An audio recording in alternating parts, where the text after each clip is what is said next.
News. Medchal జిల్లా old సఫిల్గూడలోని Ganesh మిఠాయి భండార్లో అగ్ని ప్రమాదం. పూర్తిగా అగ్నికి ఆహుతైన దుకాణం నేరేడ్మెట్.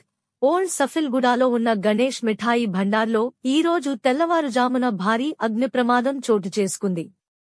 విద్యుత్ షార్ట్ సర్క్యూట్ వల్ల ఈ ప్రమాదం జరిగినట్లు సమాచారం.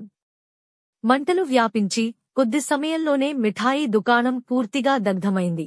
ప్రమాద సమయంలో దుకాణం మూసి ఉండటంతో ప్రాణ నష్టం లేకపోయినా సుమారు 15 లక్షల రూపాయలు ఆస్తి నష్టం జరిగినట్లు బాధితులు తెలిపారు. మంటలు అదుపులోకి తీసుకొచ్చేందుకు నేరేడ్మెట్ పోలీసులతో పాటు అగ్నిమాపక సిబ్బంది హుటాహుటిన ఘటన స్థలానికి చేరుకుని ఆ మంటలు పక్క దుకాణాలకు వ్యాపించకుండా అరికట్టగలిగారు.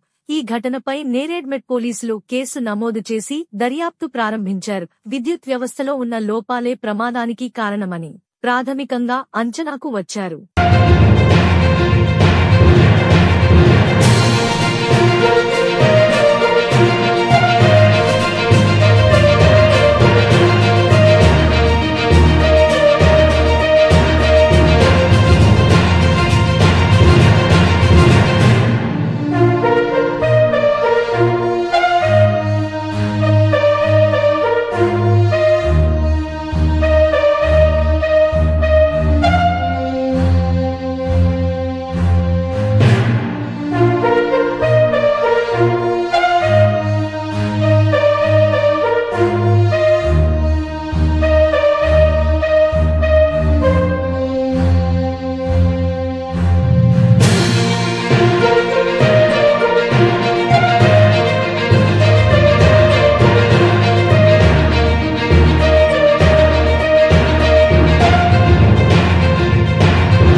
అప్డేట్స్ కోసం మా ఛానల్ ని సబ్స్క్రైబ్ చేయండి.